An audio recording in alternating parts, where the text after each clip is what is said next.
geejjibaa fi loojistiikii Itoophiyaa beeksiseera. Akka odeeffannoo ministeerichi jedhutti dilbata darbe jechuun gaafa eebila 11 bara 2018 akka lakkoofsa Gi'iziitti konkolaattonni fe'umsaa gurguddoon annisaa elektiriikiin hojjetan yeroo ammaa gara biyya keessaatti galaa jiru. Kunis ce'umsa konkolaataan elektiriikii hojjetan biyyattiin kanaan dura eegalte caalaatti kan jabeessu ta'uudha kan himame. Akka biyyattiitti konkolaattonni elektiriikii hojjetan qofti gara biyya keessa akka galan sochiin eegalame yeroo ammaa hojii jijjiiramaa imaammata haaraa taasifameen ta'uudha ministeerichi kan ifoomse. Haaluma kanaan konkolaattonni fe'umsaa gurguddoon elektiriikiin hojjetaniif meeshaalee industirii yeroo ammaa qaama karoora kanaati jechuun dabalataan ibsameera. Dhiyeenya kana mootummaan Itoophiyaa baasii boba'aa hir'isuuf imaammata eegumsa naannoo hordofuuf fayyadama konkolaattota elektiriikii irratti xiyyeeffannoo kennee hojjechaa jiraachuu ibseera. Ce'umsi konkolaattota fe'umsaa gurguddoo elektiriikiin hojjetanii amma eegalame kunis seektara loojistiikii caalaatti ammayyeessuuf baasii fi kan qusatu ta'uudha kan himame.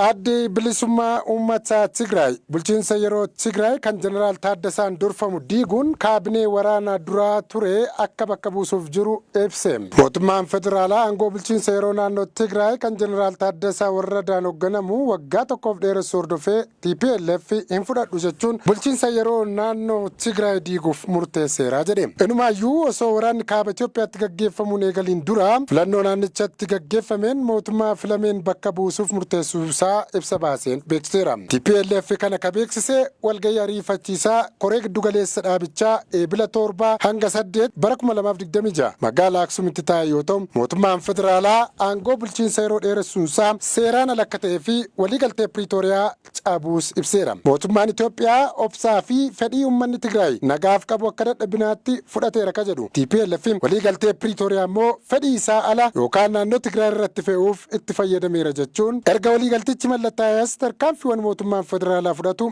dubbii kan ammeessu ta'uu TPLF ibseera. TPLF bulchiinsa yeroo diiguun mootummaan filannoo bara 2020 naannichatti gaggeeffameen filame jedheen bakka buusuuf akka murteessu kataasise keessaa tokko waa'ee humnoota daangaa naannichaa qabatanii jiru jedhuutu. Mootummaan federaalaa akkaataa waliigaltee Piriitooriyaan humnoota kana daangaa Tigraay keessaa baasuurraa akka isaan humna jabeeffatanii uummata Tigraay dararaniif haala mijeesseera jechuun himata. Mootummaan Itoophiyaa immoo waliigaltee Piriitooriyaa akka golgaatti fayyadamuun caasaawwanii fi dhaabbilee Tigraay turan diiguuf akka dhimma itti bahaa jirus hadheessee himateera. Gama biraan ammoo mootummaan federaalaa humna waraanaa gara Tigraayitti bobbaasuun irra deebiin waraanni akka ka'u gochuun nageenyi fi jireenya uummata naannichaa balaarra buusuuf jechuun himataa jira. TPLF pirezidaantiin duraanii bulchiinsa yeroo Tigraay kataanii fi amma immoo gorsaa muummicha ministeeraa Abiy kataan obbo Geetaachoo Raddaa murteen koree giddu galeessaa TPLF bulchiinsa yeroo naannichaa diiguuf fudhate tarkaanfii balaafamaadha jechuun ibsaniiru. Mootummaan Jeneraal Taaddasaa Warradaa pirezidaantii bulchiinsa yeroo naannoo ta'anii akkatti fufan gochuusaa TPLF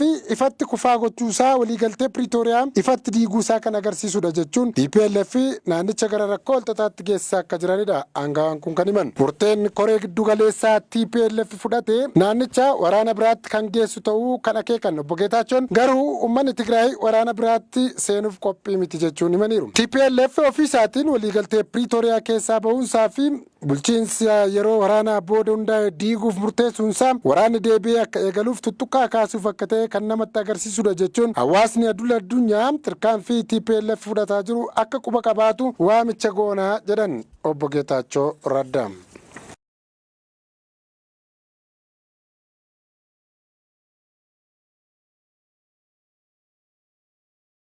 Gabaasa tarkaanfii gooticha waraana bilisummaa Oromoon isin dhageessisaa an amansiis kaayyooti.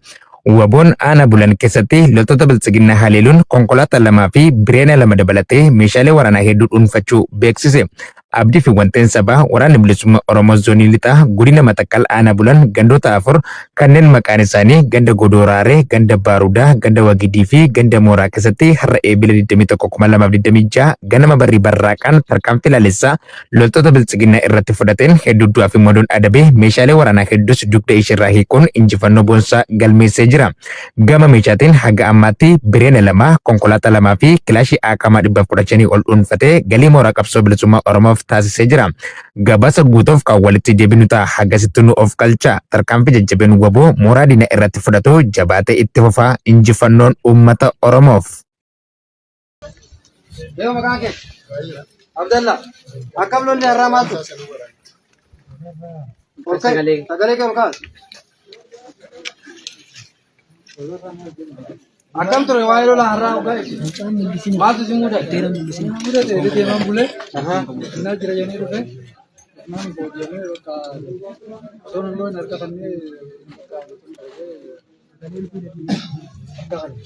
Umnan simpoji ammo. Agar teh. Alaabaa Iraan qabattee takkoo butuun to'annoo jala oolchuu isaanii beeksisuu hordofee gatiin boba'aa addunyaa dhibbentaa shaniin ol dabaleera. Akka BBC'n qabatee bahetti yoo ta'e gatiin boba'aa dhibbentaa shan qabxii 4 dabaluun baarmeelli tokko doolaara 95 fi saantima 27 akka ga'e yoo ta'u madaalli gabaa Ameerikaatiin ammoo dhibbentaa 5 qabxii 9 dabaluun doolaara 88 fi saantima 79 gurgurameera. Daballeen gatii kun Iraan waliigaltee dhukaasa dhaabuu keessatti guyyoota hafanitti ulaa qaxxaamura Harmuuz dooniiwwan daldalaaf guutummaatti banaa akka ta'u jimaata darbe ibsuu ishee hordofee hir'ina gatii mul'atee ture kan deebisee kuffisedha. Haa ta'u malee sanbata darbe eebila 10 bara 2018 akka lakkoofsa giiziitti Iraan ulaa galaana Harmuuz deebistee akka cuftuu fi dooniin naannichatti dhiyaatu kamirrattiyyuu tarkaanfii akka fudhatamu beeksifteetti. Qaxxaamurri bishaanii kun daldala addunyaatiif ijoo murteessaadha. Sababni isaas boba'aa fi gaazii uumamaa addunyaa keessaa dhibbentaa 20 ta'u erga Ameerikaa fi Israa'el baatii guraandhala keessaa Iraan irratti weerara bananii booda Teheraan dooniiwwan ulaa galaanaa sana keessa darban irratti tarkaanfii akka fudhattu doorsistees gabaa biyyattii irratti qisaasamni guddaa mul'achaa jira. Pireezidaantiin Ameerikaa Doonaald Tiraamp bakka bu'anii biyyattii irraa har'a mariidhaaf Paakistaan keessatti akka argaman ibsaniiru. Akka ragaan madda Waayit Haawus irraa argame ibsutti taanaan ergamaan Ameerikaa kana ka dursan itti aanaa pireezidaantii biyyattii J.D. Vaansidha. Garuu akka miidiyaaleen mootummaa Iraan gabaasanitti ammoo aangawoonni biyyattii haga ammaatti ejjennoo ifa ta'e qabaachuu baatanis Iraan ammaaf marii sana irratti hirmaachuuf karoora tokkollee hin qabdu jedhaniiru. Oduma wal fakkaatuun Iraan doonii Ameerikaa dirooniin haleeluu ibsiteetti. Ameerikaan doonii fe'umsaa Iraan to'achuu hordofee Teheraan dooniiwwan waraana Ameerikaa galoo galaana Omaan irratti argaman haleeluu maddi oduu eegdota warraaqsa Islaamaa waliin wal hidhata qabu gabaaseera. Ameerikaan kaleessa dooniiwwan alaabaa Iraan fannifattee deemaa turte marsitee to'annoo jala oolchuu erga beeksifteen booda Iraan haaloo akka baatu aadattee turte. Amma haleellaa dooniiwwan waraana Ameerikaa irratti raawwatame kanaan miidhaa qaqqabe ilaalchisee haga oduun kun qophaa'etti wanti jedhame tokko hin dhagaamne.